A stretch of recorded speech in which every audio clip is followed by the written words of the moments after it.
Hello again, SEGATHON. I am back.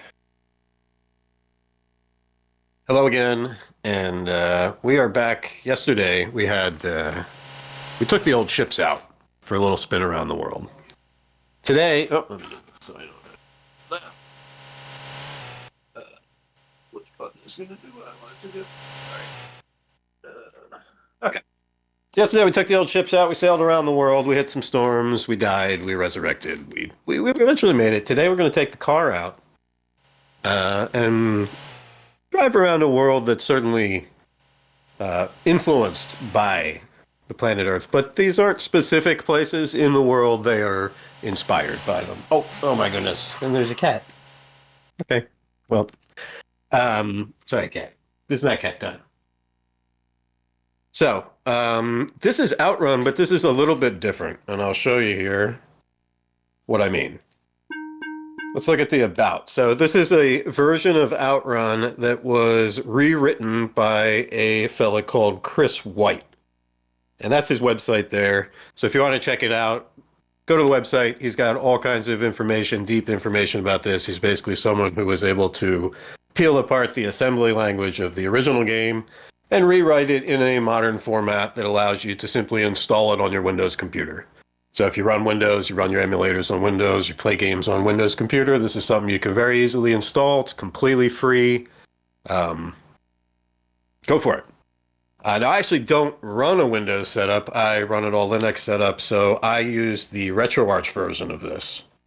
And that so that provides an alternative. For my setup here, I don't have like an HD setup, so we're not going to be doing the HD features. But this has some cool quality of life features that are added on to the old arcade version of Outrun.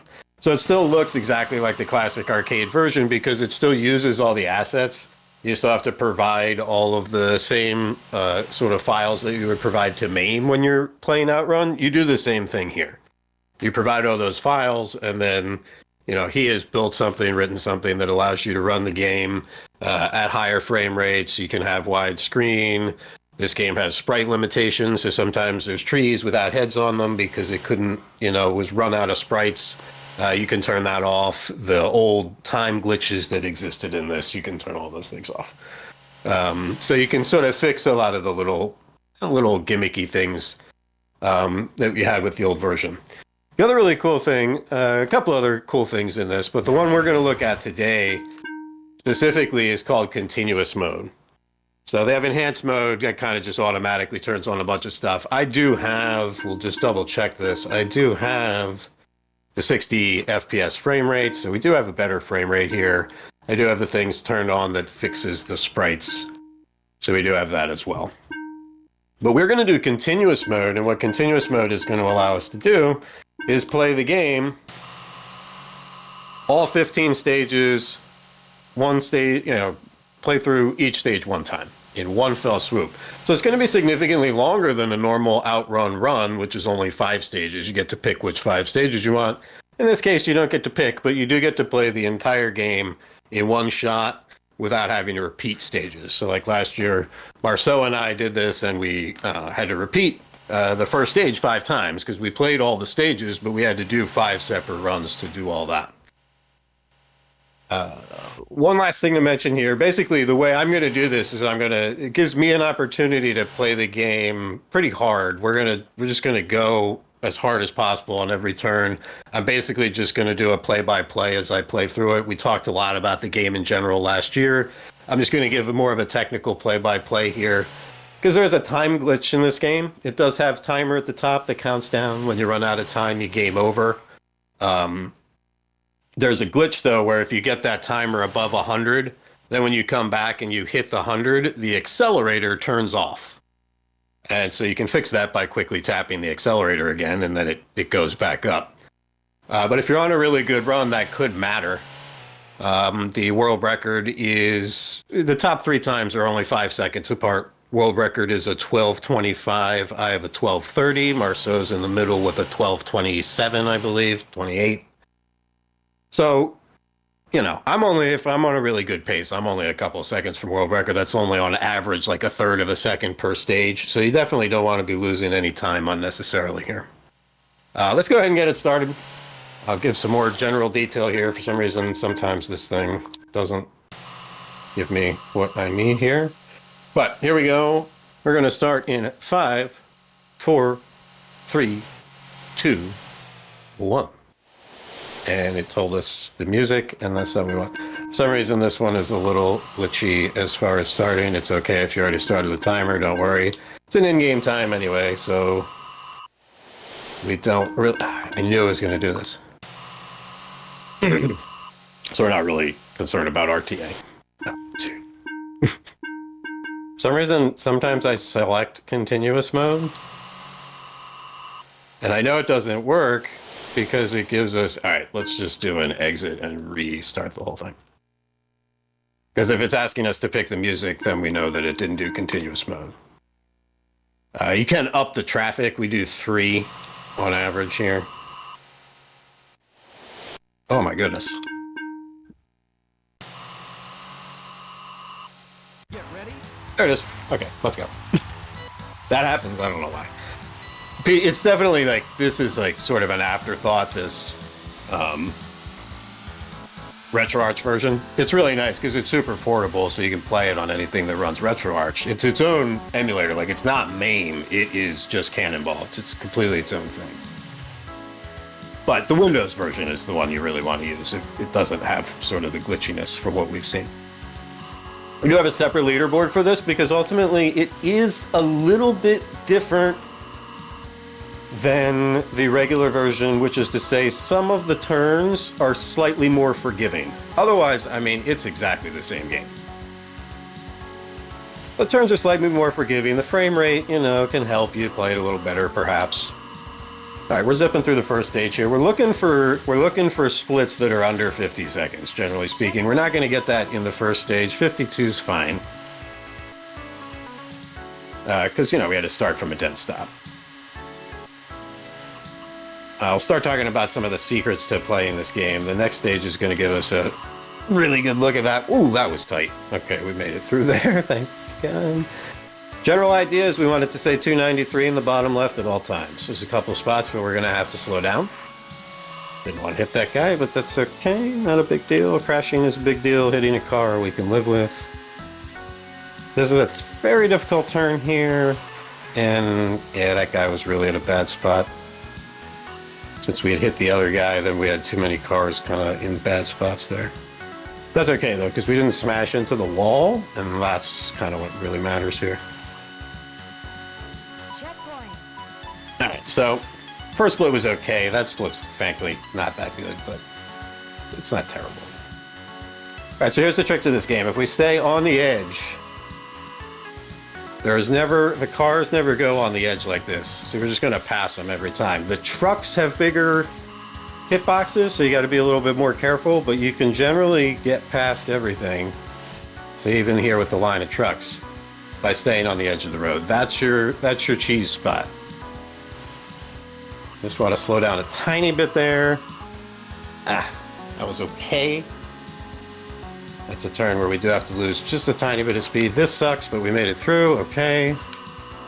Tiny bit of speed loss there. That was really good. That was a good turn. Like, that turn's going to push us all the way across the road, so we need to lose just a tiny bit of speed so we don't crash, but we want to get pushed all the way across the road. Why are there so many trucks right now? Okay, it's fine. Again, we're going to cheese the side of the road here. I'm pretty much always moving to the side of the road so that we can be on the inside of the next turn. You don't save a lot of time by being on the inside of turns, but you do save little bits of time. This is a tough one. Let's see if we can pull it off. Okay, good. 293 all the way through that S-curve there. That's what we want to see. Sometimes you have to slow down if you got bad car placement. You'll crash. Here we absolutely have to slow down when I get to the edge. That's good. Now we got to think about this yellow car. We're going to hit it. Okay, no, we're good. Checkpoint. 50 even. That's pretty good because that one you can really only get it down into the 49s. 50 even on that is acceptable. We need to slow down. This is a big turn. We're going to hit that truck, so we need to slow down a little more. That was good. Again, we got right to the edge just as the turn ended. This is going to be a pain in the neck. Yeah. Hey, there's almost always a car there. And you just kind of have to try to see if you can skirt in front of it, because sometimes you can. Caught a little bit at the edge there. That was a shame. So the trick with being at that 293 is you'll see now as we get back to the 293, it's real slow going 290, 291, 292, and now we have to lose speed again anyway, otherwise we'd miss that turn. Actually, we might have been able to make that turn since we weren't at full speed. Probably didn't need to grab that grass. But it's slow to get back up to that full speed. All right, this is one of my favorite stages, the desert here. We have a gauntlet of 4 S-curves at the beginning. We can get through them without losing speed if we're careful, and that's a tough one because that turn is going to throw you clear across the road every time, and that car was just waiting for us. We should have probably gone off into the sand a little bit. Still would have lost time, but not quite as much as hitting the car. A tight little spot here, turn, and okay, we did it. Giant turn here. This is where you can shave fractions off if you do this just right. I did not, but we did it okay. Again, that's one where you're getting pushed all the way across the road. You need to grab a little sand or slow down a little bit somewhere. Ah! Thought I was just on the edge of that guy. It's another sort of gauntlet spot. You can make it through here without slowing down. It's not going to happen if you hit cars like that, but... Well, big turn here, big turn, and we didn't crash, but we were going way slow. That's all right. Oh, there's our first big crash. That sucks. So, I mean, you know, I could have slowed down and avoided that, but that's how you want to do that turn. Like, you want to be on the inside there. That's a turn that's going to push you all the way across the road. So you need to be right in there next to those houses. Or, you know, you're going to go off the road on the other side and lose speed. So you kind of take the gamble, see if maybe you can miss that truck. Didn't happen for us there. Checkpoint. All right, we're cruising along here. The nice part about this is it goes through the music for us. So we will hear each of the 3 songs over 5 stages. That car is always there. I had to slow down a little bit there. We would have been reading that billboard at a very close range. Ah, that was a weird wall of cars.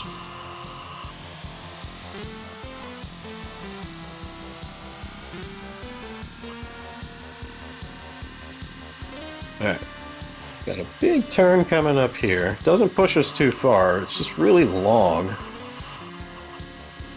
Cars in this game generally kind of get out of your way if you're like right in the middle of the lane.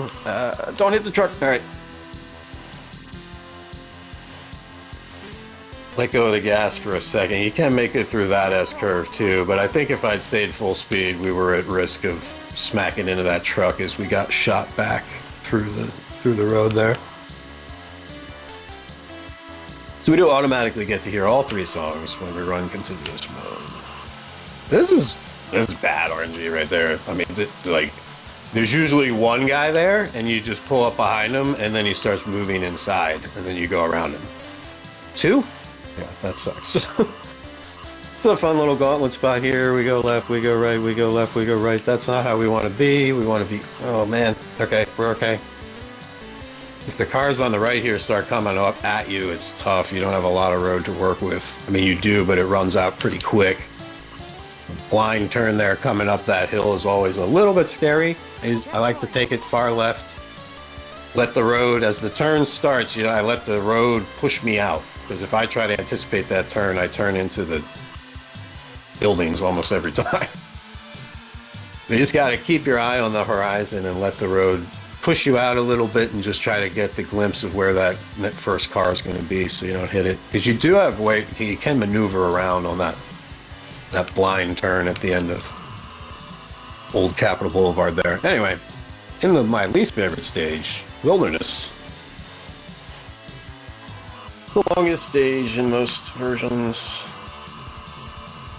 Possibly the most technical because there are several spots where you must slow down. This being one. Actually doing pretty well with this. Don't hit the pole, and we're out. 54 is good there. You can get down into a high 53 range, but a 54 is solid. I mean, that's the one stage you're never going to get anywhere close to 50. So I'm using a thumbstick here, so we can like just barely do turns here. Like I'm just hanging on to that turn a little bit with just a little bit of thumbstick motion. Not super good at the thumbstick, but it is giving us the ability to do both big turns and small turns, and it works quite well in this version. You also get vibration in the controller if you have a controller that supports it. I'm not using anything fancy, but... Right, see if we make it. Oh, no, no, no, no! Ah, slow down a little at the end. That's a nice little S-curve. Again, you can make it through full speed if you get it just right and the RNG is with you. We almost did it there. Yeah, I mean, I'm using like a $35 8-bit Duke controller here. Thumbstick works alright. And the, oh. That turn's always bigger than it seems. And that car being there is just, I didn't want to deal with that. Yeah, the vibration feedback's pretty cool. Grab some cracks there to slow down. Probably slow down too much because of that Jeep.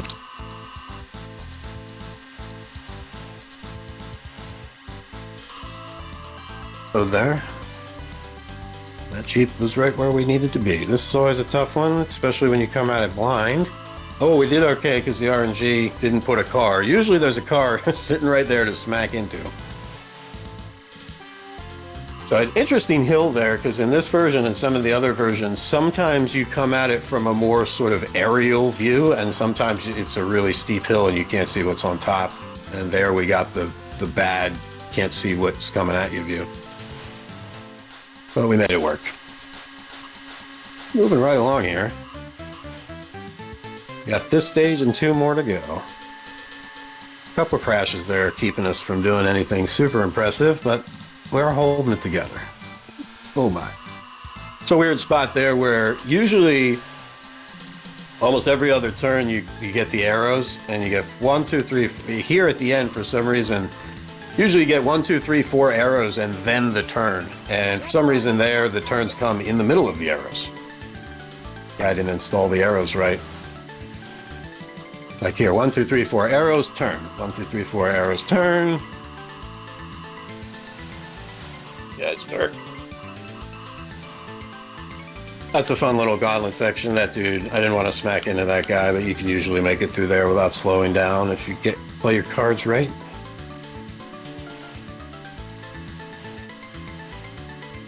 Using the arrows as visual cues is definitely a huge part of this. 1, 2, 3, 4, turn. So you know exactly when the turns are starting. I always, in my head, that's how I usually count it. 1, 2, 3, 4, 5. Get some grass. It's not actually terrible. Checkpoint. That one's tough to get under 50.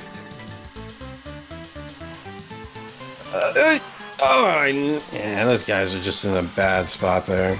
There's no way we weren't going to hit one of them. Okay. So this turn that we're about to hit here, this big turn, is a good example of one where it's a little bit easier in this version because you have to slow down. Oh, and we nailed it. You have to slow down in the MAME version for that, in the regular arcade version. But you see, we just did it without slowing down.